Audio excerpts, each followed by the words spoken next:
Olá! Vamos começar com uma reflexão. Já parou para pensar em algo que para você é uma certeza absoluta? Como é que a gente sabe que isso é verdade? Foi porque alguém contou, porque lemos em algum lugar, ou, sei lá, foi algo que sentimos? No dia a dia, a gente usa diferentes tipos de conhecimento sem nem se dar conta. E hoje vamos mergulhar justamente nessas formas de saber, desde a sabedoria passada de geração em geração até a precisão da ciência. Pois é essa grande pergunta que vai nos guiar. O que, afinal, diferencia um machismo de um fato comprovado? Ou uma tradição de família de uma teoria científica? Vamos juntas nessa jornada para entender como o conhecimento se constrói. E para começar essa exploração, vamos usar uma figura que todo mundo conhece: o agricultor. A maneira como o saber sobre a terra, sobre o cultivo, evoluiu com o tempo, nossa, é uma analogia perfeita para o nosso papo. Pensem assim. De um lado, a gente tem a sabedoria daquele agricultor de antigamente. Um conhecimento super prático, né? Passado de pai para filho. Ele sabia o que fazer para ter uma boa colheita, talvez a melhor fase da lua para plantar, por exemplo, mas não sabia explicar cientificamente o porquê. Agora, do outro lado, temos o conhecimento do agrônomo moderno. Ele é totalmente racional, metódico, e o foco dele é explicar por quê e como as coisas funcionam, analisando a química do solo, o ciclo das pragas, tudo nos mínimos detalhes. E aqui, olha, chegamos num ponto fundamental.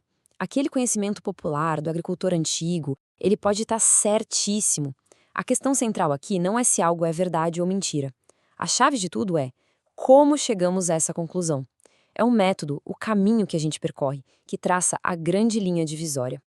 Ok, então usando essa história do agricultor como nosso ponto de partida, vamos expandir um pouco e explorar as quatro grandes formas que nós, seres humanos, usamos para dar sentido ao mundo ao nosso redor. E são estes quatro: o popular, que é o famoso senso comum que a gente usa todo dia; o filosófico, que busca o porquê das coisas usando a pura razão; o religioso, que se baseia na fé e na revelação; e, claro, o científico, que se apoia em métodos e evidências. Cada um deles é como uma ferramenta diferente para um tipo de pergunta. Certo, vamos mergulhar nisso. Colocar esses quatro tipos lado a lado vai nos ajudar a enxergar com mais clareza o que torna cada um deles único na sua forma de abordar a realidade. Essa tabela aqui resume tudo de um jeito brilhante e vai ser nosso guia. Vamos comparar esses saberes usando quatro critérios bem diretos. Qual é o fundamento de cada um, qual o seu método, como é que a gente faz a verificação e, por fim, qual o seu nível de confiabilidade. Começando pelo conhecimento popular, o nosso velho conhecido senso comum. Sabe, é aquele saber que a gente pega vivendo, no dia a dia. Tipo, saber que um chá de boldo pode ajudar na digestão. Ele simplesmente surge da experiência direta, sem a gente precisar de um estudo formal para isso. As características dele são bem claras. Ele é superficial, porque se baseia no que a gente vê, nas aparências. É sensitivo, porque está super ligado às nossas emoções, às nossas vivências. É também subjetivo, afinal, a minha experiência é diferente da sua, né? E, muito importante, ele é assistemático e acrítico. Ou seja, não segue um método e a gente raramente para questionar se aquilo que todo mundo diz é verdade mesmo. Agora, o conhecimento filosófico. Aqui, a ferramenta de trabalho não é um microscópio, é a própria razão. A filosofia usa a lógica pura para investigar aquelas grandes questões da vida, tipo o que é justiça ou o que é a felicidade. Não dá para testar isso no laboratório, né? A prova está na força e na coerência do argumento. Já o conhecimento religioso ou teológico, ele se baseia em doutrinas sagradas, em textos como a Bíblia, o Alcorão, a Torá. A fonte aqui é uma revelação, algo que vem de uma força superior.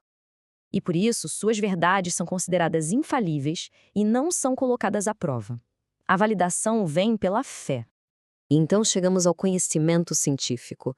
O que faz dele algo tão único? Bom, ele não é um saber que surge do nada, por acaso. Muito pelo contrário. O trabalho científico é um exercício bastante complexo, que exige métodos e procedimentos rigorosos para dar validade àquilo que é produzido. Os pilares da ciência são bem definidos. Primeiro, ele é factual, ou seja, lida com fatos, com coisas que a gente pode observar e medir. Segundo, é sistemático, porque organiza as ideias de forma lógica, criando teorias conectadas. Terceiro, e importantíssimo, é verificável, Qualquer afirmação científica tem que poder ser testada. E por último, o ponto que talvez seja o mais surpreendente de todos, ele é falível. Isso pode até soar como uma fraqueza, mas é exatamente o oposto. É a maior força da ciência. Ela não tem a pretensão de ser a dona da verdade final. Uma teoria científica é, na verdade, a melhor explicação que a gente tem hoje, e ela está sempre aberta a ser corrigida e melhorada por novas evidências. É essa capacidade de se autocorrigir que move o progresso.